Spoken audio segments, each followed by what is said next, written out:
الحمد لله وحده والصلاة والسلام على من لا نبي بعده أما بعد فأعوذ بالله من الشيطان الرجيم بسم الله الرحمن الرحيم ومن يطع الرسول فقد أطاع الله ومن تولى فما أرسلناك عليهم حفيظا صدق الله العظيم.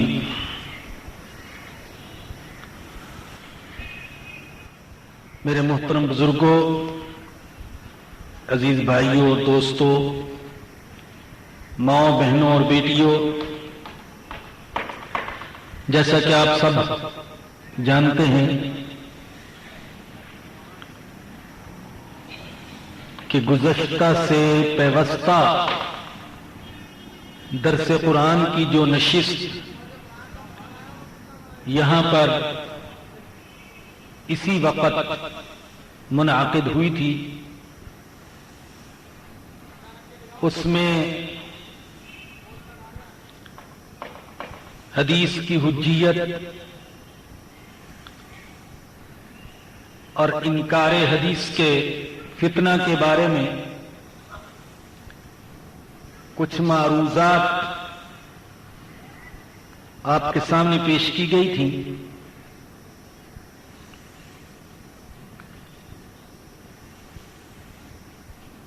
الحمدللہ اس درس قرآن کا مقصد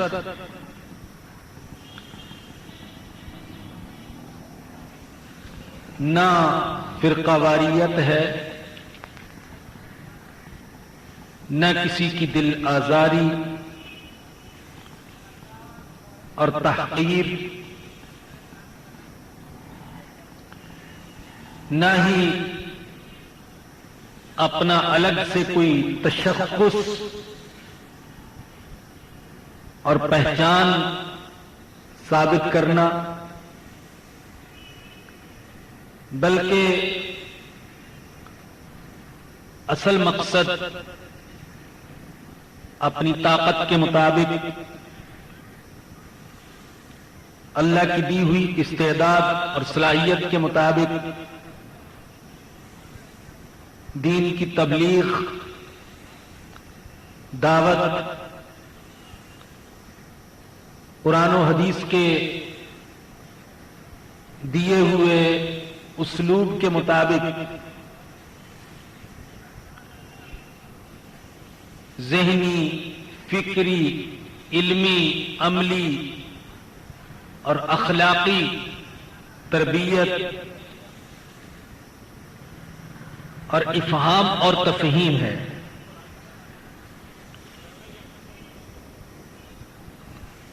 اگر کسی گمراہ فرقے کا بھی ذکر کیا جاتا ہے تو حتی الامکان اس میں کوشش کی جاتی ہے کہ سنجیدگی، وقار، حکمت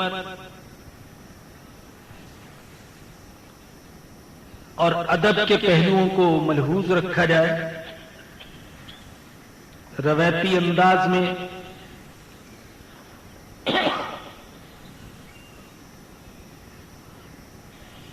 نہ کفر کے فتوے لگائے جائیں، نہ کیچڑ اچھالا جائے، نہ گالی گلوچ کو اپنا وتیرہ بنایا جائے، اور یہ بھی جان لیں کہ الحمدللہ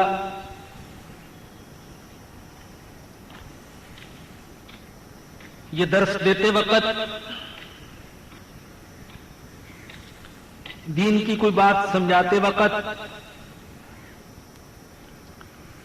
یا کسی گمراہ فرقے کا ذکر کرتے وقت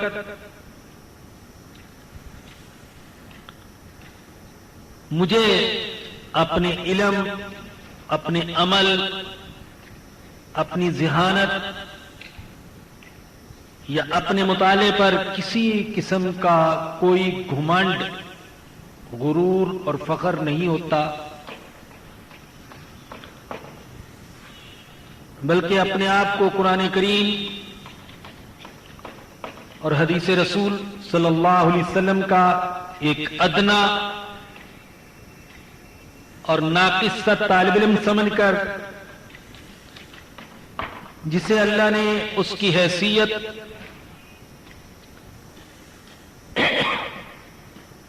اور اس کے مقام سے زیادہ عزت عطا فرما دی،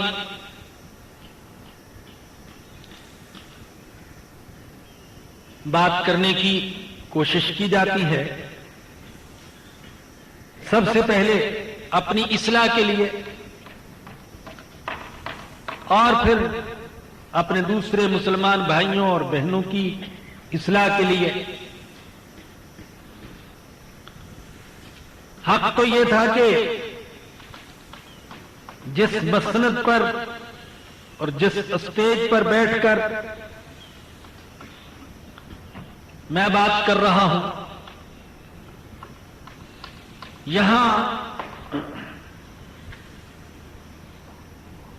کوئی بہت بڑی علمی شخصیت بیٹھ کر بات کرتی، لیکن علماء اور مشائخ کی اپنی مختلف مصروفیات کی وجہ سے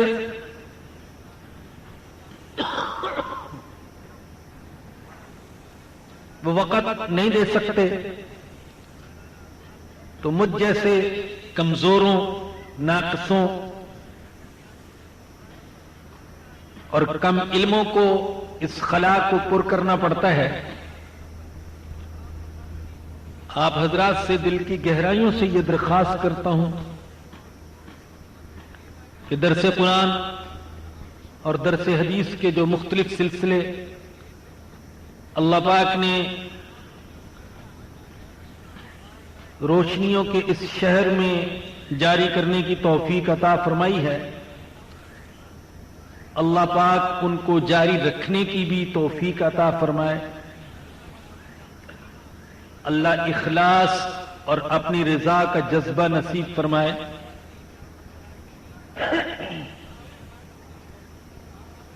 ان دروس کے معاونین، منتظمین اور شرکاء کو ان کی طلب اور ان کے اخلاص کے مطابق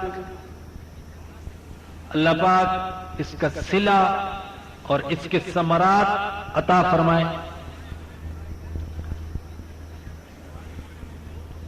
ان چند تمہیدی باتوں کے بعد میں آپ کو سب سے پہلے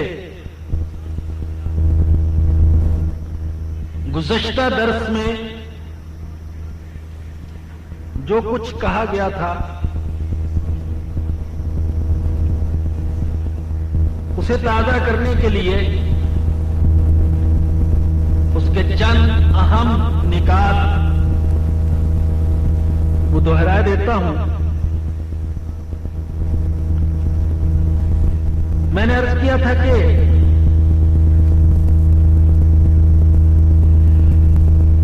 اسلامی شریعت پر عمل کرنے کے لیے نبی کریم صلی اللہ علیہ وسلم کی لائی ہوئی تعلیمات کے مطابق چلنے کے لیے اور ایک مسلمان کو اپنی پوری اسلامی زندگی اسلامی تقاضوں کے مطابق گزارنے کے لیے، جیسے قرآن کریم کو سامنے رکھنا ضروری ہے، حدیث رسول صلی اللہ علیہ وسلم کو بھی سامنے رکھنا ضروری ہے۔ قرآن کریم اگر متن ہے تو حدیث اس کی شرح ہے، اور اس شرح کے بغیر قرآن کریم کا سمجھنا یہ ممکن نہیں۔ صحابہ کرام رضی اللہ عنہم، جن کی مادری زبان عربی تھی اور جنہیں میں سمجھتا ہوں کہ دنیا کی سب سے بڑی نعمت حضور علیہ الصلوۃ والسلام کی صحبت اور آپ کی شاگردی کی صورت میں حاصل ہو چکی تھی، جن کے نفوس کا، جن کے دلوں کا، جن کے دماغوں کا تزکیہ اور صفائی ہو چکی تھی، اور جو اپنے جسم کے ہر ذرے میں، گوشت، خون میں، رگوں میں، دل میں، دماغ میں ایمان کے اثرات قبول کر چکے تھے، اور جو بڑے ذہین لوگ تھے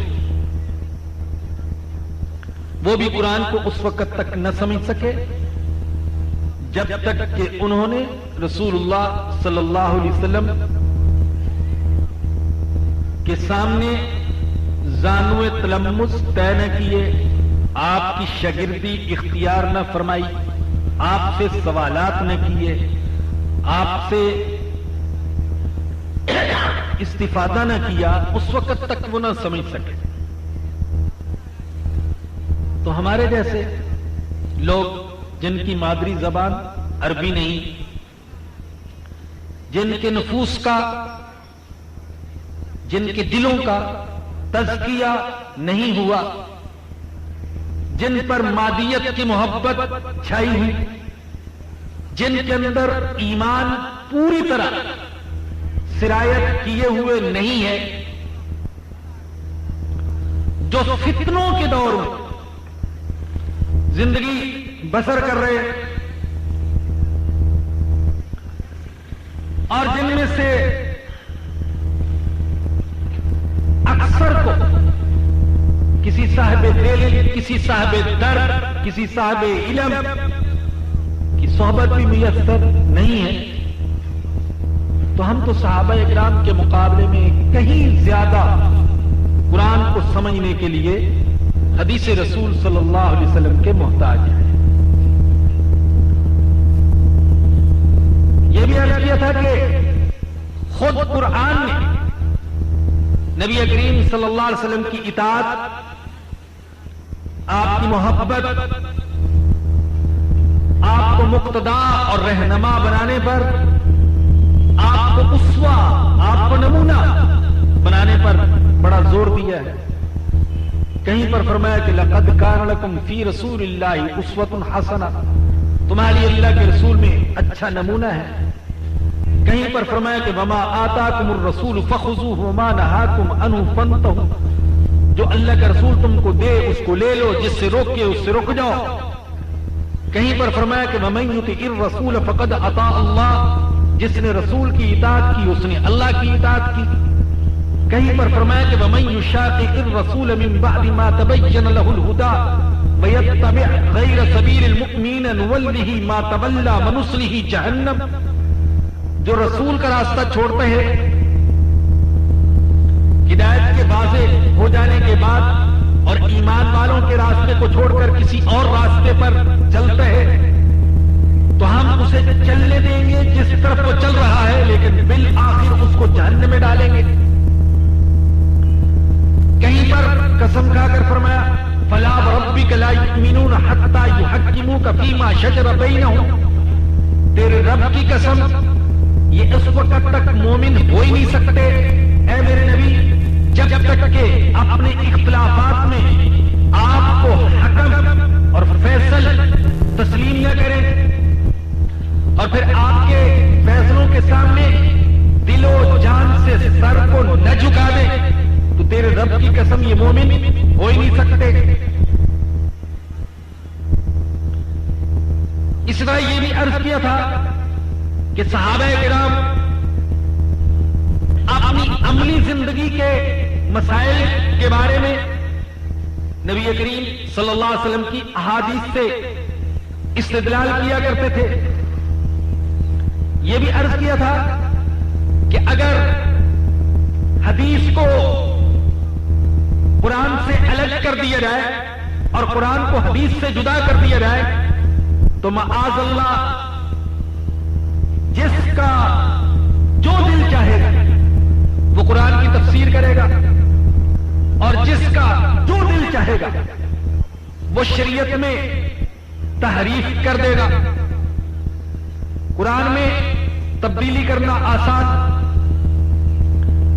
شریعت کا چہرہ مسخ کرنا آسان. جس کا دل چاہے وہ نماز کا مفہوم، زکات کا مفہوم، روزے کا مفہوم، حج عمرے کا مفہوم، جہاد کا مفہوم اپنی مرضی کے مطابق بیان کر دے گا.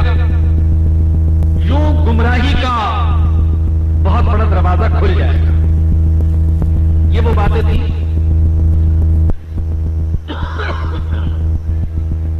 جو گزشتہ درس میں عرض کی. جیسا کہ آپ کی نظر سے اشتہار گزر چکا، آج کی نشست میں منکرین حدیث کی طرف سے وارد ہونے والے چند اعتراضات کے جوابات دیے جائیں گے. ان میں سے سب سے پہلا اعتراض یہ کیا گیا کہ حضور اکرم صلی اللہ علیہ وسلم نے حدیث کے لکھنے سے منع فرما دیا تھا. قرآن کی کتابت کا آپ اہتمام فرمایا کرتے تھے، لیکن احادیث کے لکھنے کا نہ صرف یہ کہ اہتمام نہیں کیا گیا بلکہ اس کے برعکس اللہ کے نبی نے احادیث کے لکھنے سے منع فرما دیا. چونکہ احادیث لکھی نہیں گئی لہذا یہ قابل اعتماد اور لائق استدلال نہیں ہے، ہمارے لیے حجت اور دلیل نہیں ہے.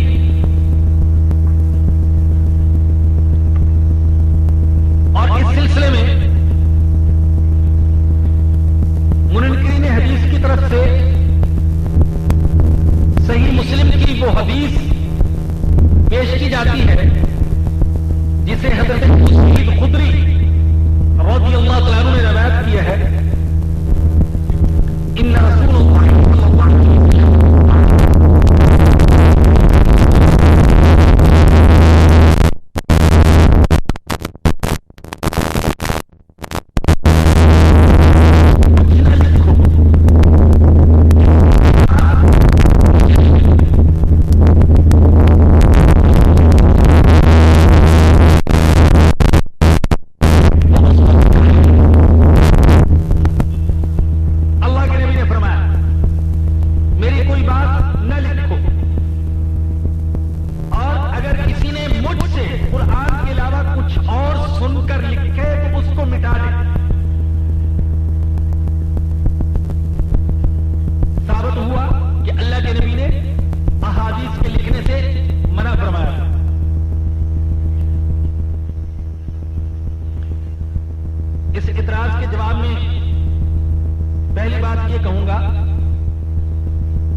ثابت کرنے کے لیے جس چیز پر بھروسہ کیا وہ چیز کیا ہے؟ خود حدیث.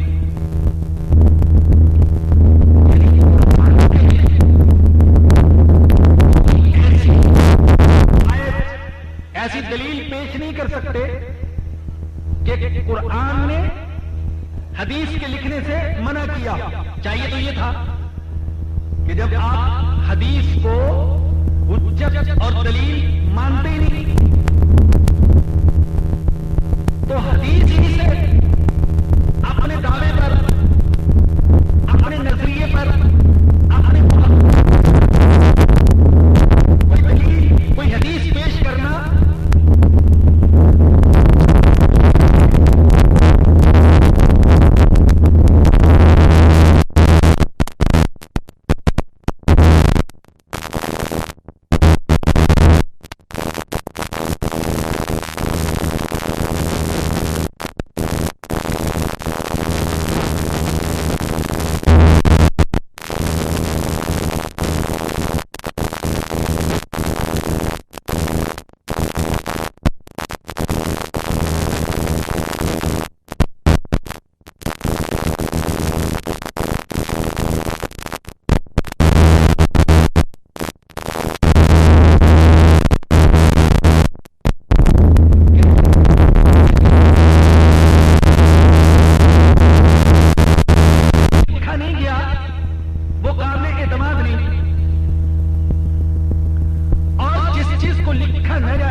کتابت کی بجائے یہ سینہ ہے، یہ دماغ ہے کہ قرآن کریم کو سینوں میں محفوظ کیا گیا.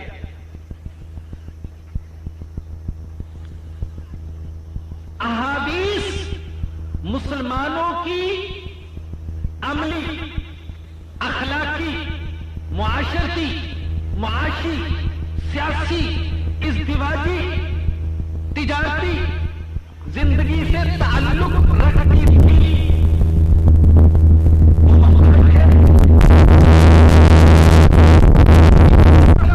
دیکھنے کے نماز دیکھتے تھے حدیث کو،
تشریح اور تفسیر بیان فرمائی حدیث کے ذریعے سے، اگر اسے بھی آیت کے ساتھ لکھ لیا جاتا تو ممکن تھا کہ کوئی شخص تفسیر اور متن، قرآن اور حدیث دونوں کو ایک ہی درجہ دے دیتا اور دونوں میں امتیاز اور فرق کو ملحوظ نہ رکھا جاتا۔ نئے نئے لوگ مسلمان ہو رہے تھے، آئے دن کوئی نہ کوئی فرق، بلکہ بعد میں تو ہر آنے والے دن کوئی نہ کوئی جماعت، کوئی نہ کوئی قبیلہ، ایک ایک نہیں، کئی قبیلے، کئی جماعتیں اسلام قبول کرتی تھی۔ تو اگر دونوں میں یہ فرق ملحوظ نہ رکھا جاتا تو بعد والے لوگوں کے اشتباہ کا خطرہ تھا کہ کہیں وہ دونوں کا ایک ہی نہ سمجھنے لگے۔ لیکن جب ذہنوں میں بیٹھ گیا قرآن کیا ہے اور حدیث کیا ہے، دونوں میں فرق پہچاننے لگے، تو اب اللہ کے نبی نے حدیثیں لکھنے کا حکم دیا۔ آئے دور دراز کا سفر کر کے اللہ کے نبی نے اپنے صحابہ سے فرمایا، ان کو میری فلاں فلاں حدیثیں لکھ کر دو۔ تو ابتدا میں ممانعت تھی، لیکن بعد میں خود رسول اکرم صلی اللہ علیہ وسلم نے حدیث کی کتابت کی اجازت دے دی۔ چنانچہ خود رسول اکرم صلی اللہ علیہ وسلم کی زندگی ہی میں صحابہ اکرام نے بعض صحیفے، بعض نوشتے، بعض رسالے، بعض مجموعے احادیث کے تیار کر لیے، اور ایسے صحابہ کے پاس احادیث زیادہ محفوظ ہو گئی جو لکھنا جانتے تھے۔ چنانچہ حضرت ابو ہریرہ رضی اللہ تعالیٰ عنہ، جن کا شمار کثیر الروایہ صحابہ میں ہوتا ہے، وہ فرماتے ہیں کہ نبی کریم صلی اللہ علیہ وسلم کے صحابہ میں سے حضرت عبداللہ بن عمر سے زیادہ کسی کو بھی مجھ سے زیادہ حدیثیں یاد نہیں تھی۔ وجہ کیا تھی؟ فَإِنَّهُ كَانَ يَكْتُبُ وَلَا أَكْتُبُ، وہ لکھ لیتے تھے، میں لکھنا جانتا نہیں تھا۔ اور مسند احمد میں حضرت عبداللہ بن عمر رضی اللہ عنہما سے روایت ہے، فرماتے ہیں کہ میں نے عرض کی یا رسول اللہ، میں آپ سے مختلف باتیں سنتا ہوں، کیا میں ساری باتیں لکھ لیا کروں؟ آپ نے فرمایا ہاں لکھ لیا کرو۔ میں نے عرض کیا قلت فی الغضب والرثا، چاہے آپ غصے میں ہوں اور چاہے آپ خوشی کی حالت میں ہوں، ہر کیفیت کی باتیں لکھ لیا کرو۔ آپ کبھی غصے میں ہوتے ہیں، کبھی خوشی میں ہوتے ہیں۔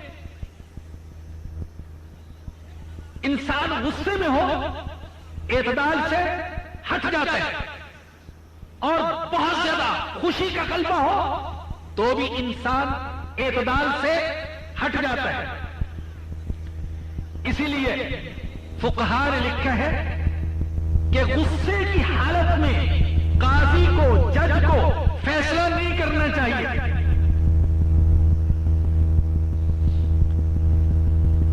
اعتدال کی حالت نہیں ہوتی۔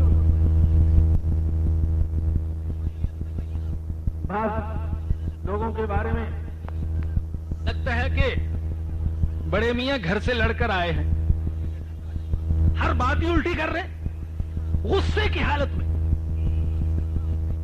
انسان اعتدال پر نہیں رہتا۔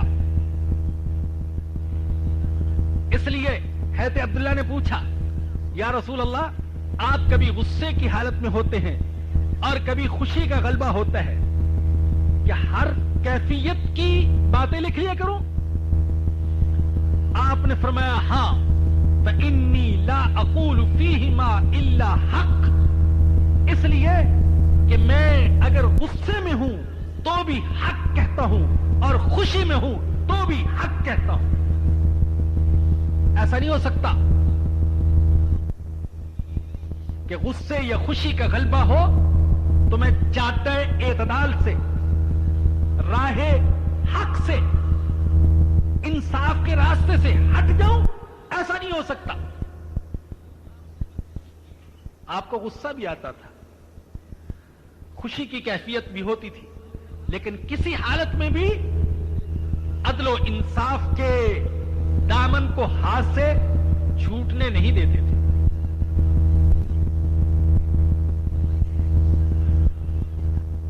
یہ پہلا اعتراض تھا جس کے جواب میں میں نے چند باتیں عرض کی. دوسرا اعتراض منکرین حدیث کی طرف سے جو کیا جاتا ہے وہ یہ کہ حضرت عمر بن خطاب رضی اللہ تعالیٰ عنہ نے ایک موقع پر فرمایا تھا حسبنا کتاب اللہ، ہمارے لیے اللہ کی کتاب کافی ہے. اس کا مطلب منکرین نے یہ نکالا کہ اللہ کی کتاب کافی ہے، حدیث کی ضرورت نہیں. اگر میں منکرین کی بات کو ذرا بڑھاتے ہوئے یہ کہوں تو آپ سوچئے حدیث کا کوئی منکر بھی میرے موقف کی تصدیق کرے گا؟ میں یہ کہتا ہوں حضرت عمر نے کہا ہمیں اللہ کی کتاب کافی ہے، عقل کی کوئی ضرورت نہیں. ہمیں اللہ کی کتاب کافی ہے، تاریخ کی کوئی ضرورت نہیں. ہمیں اللہ کی کتاب کافی ہے، عرف عادت کو دیکھنے کی کوئی ضرورت نہیں. کوئی بھی سلیم الفطرت اور صحیح العقل مجھے یہ مفہوم بیان کرنے کی اجازت نہیں دے گا کہ حضرت عمر کا مطلب یہ تھا کہ بس اللہ کی کتاب کافی ہے، نہ عقل کی ضرورت، نہ فہم و تدبر کی ضرورت، نہ عرف اور عادت کو دیکھنے کی ضرورت. یہ مفہوم ان کی بات کا ہرگز نہیں تھا. ہوا یہ نبی کریم صلی اللہ علیہ وسلم بیمار ہو گئے. میں آپ نے ایک موقع پر فرمایا قلم اور کاغذ لے آؤ، میں کچھ باتیں لکھ دوں، کہیں ایسا نہ ہو کہ تم گمراہ ہو جاؤ. اور صورت یہ تھی کہ بیماری کا شدید غلبہ تھا اور آپ سخت تکلیف میں تھے. جو لوگ موجود تھے ان میں سے بعض نے کہا کہ ہاں قلم اور کاغذ پیش کیا جائے، لکھ دیں. بعض نے آپ کی تکلیف کو دیکھتے ہوئے یہ رائے دی نہیں، اس وقت مناسب نہیں. اس موقع پر حضرت عمر رضی اللہ عنہ نے فرمایا آپ پر تکلیف غالب ہے، وَإِنَّكُمُ الْقُرْآنُ حَسْبُكُمْ کتاب اللہ، تمہارے پاس قرآن موجود ہے، تمہاری اللہ کی کتاب کافی ہے. اس وقت حضور علیہ السلام کو تکلیف دینا مناسب نہیں ہے. دیکھیے حضرت عمر جو فرما رہے ہیں کہ اللہ کی کتاب تمہاری کافی ہے، اس موقع پر حضرت عمر کا یہ کہنا، اس کا کوئی بھی شخص یہ مفہوم نہیں کر سکتا کہ حضرت عمر کا مقصد یہ تھا کہ حدیث کی کوئی ضرورت نہیں، اللہ کی کتاب کافی. حضرت عمر تو صرف حضور علیہ السلام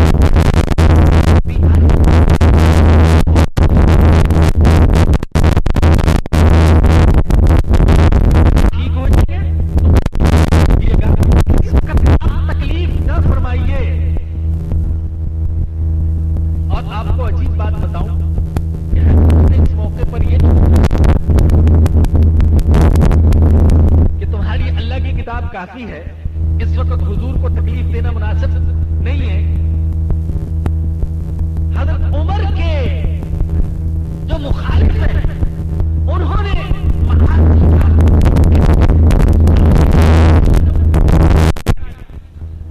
معاذ اللہ کہ حضرت عمر رسول اللہ صلی اللہ علیہ وسلم کی خدمت میں گستاخی کے مرتکب ہوئے، کہ حضور چاہتے تھے لکھ دو، ہے تو بچے گا نہیں۔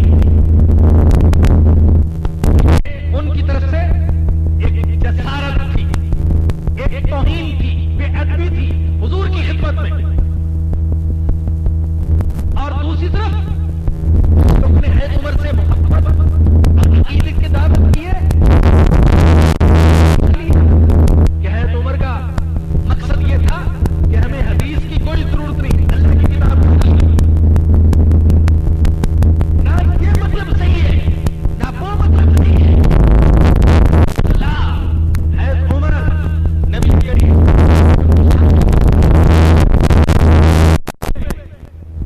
کئی صحابہ موجود تھے، اگر اس میں رکاوٹ پیدا نہیں کر سکتے تھے۔ پھر یہ بھی یاد رکھیں اس واقعے کے پیش آنے کے بعد کئی دن نبی کریم صلی اللہ علیہ وسلم زندہ رہے۔ اگر آپ چاہتے تو بعد میں وہ بات لکھوا دیتے۔ اور اس کا یہ مفہوم بیان کرنا کہ حضرت عمر کا معاذ اللہ مقصد سے استغنا اور بے نیازی تھی، یہ تو سراسر زیادتی ہے۔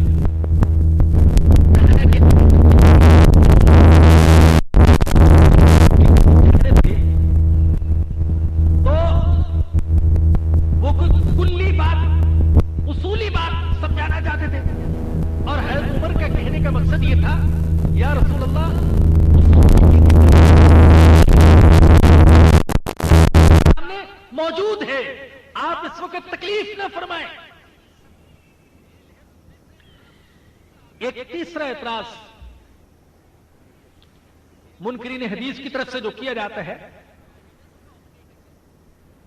اور انتہائی غضب اٹھاتے ہیں یہ کہتے ہوئے کہ معاذ اللہ حدیث قرآن کے خلاف ایک اجمی سازش ہے، بلکہ بعض نے تو واضح طور پر کہہ دیا کہ حدیث قرآن کے خلاف مجوسی سازش ہے، مجوس کی سازش ہے۔ مجوسی سازش یا اجمی سازش حدیث کو کیوں کہا گیا؟ محض اس لیے کہ امام بخاری رحمت اللہ علیہ کے پردادا نے اسلام قبول کیا تھا، مجوسیت سے اسلام کی طرف آئے۔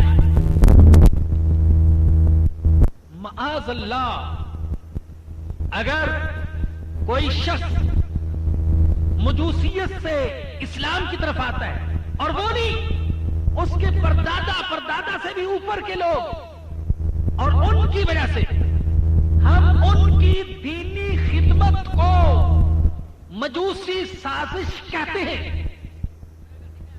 تو میں آپ کو بتا سکتا ہوں بہت سارے ایسے مفسر ہیں جو ہندو تھے، سکھ تھے، بدھ مذہب پر تھے، مجوسیت میں تھے، یہودیت اور عیسائیت میں تھے، اور انہوں نے اسلام قبول کیا اور قرآن کی تفسیر لکھی، تو کیا کل کلا ہم ان کے پرانے نسب نامے کو دیکھ کر یہ بھی کہنے لگیں گے کہ یہ تفسیر، یہ قرآن کی خدمت ہندوؤں کی سازش ہے، سکھوں کی سازش ہے، اور یہودیوں اور عیسائیوں کی سازش ہے؟ یہ تو اللہ کی دین ہے۔ اللہ جسے چاہے اپنی کتاب مقدس، حدیث رسول اور دین اسلام کی خدمت کے لیے قبول فرما لے۔ میں بعض اوقات حضرت قاضی ثانم الشجع آبادی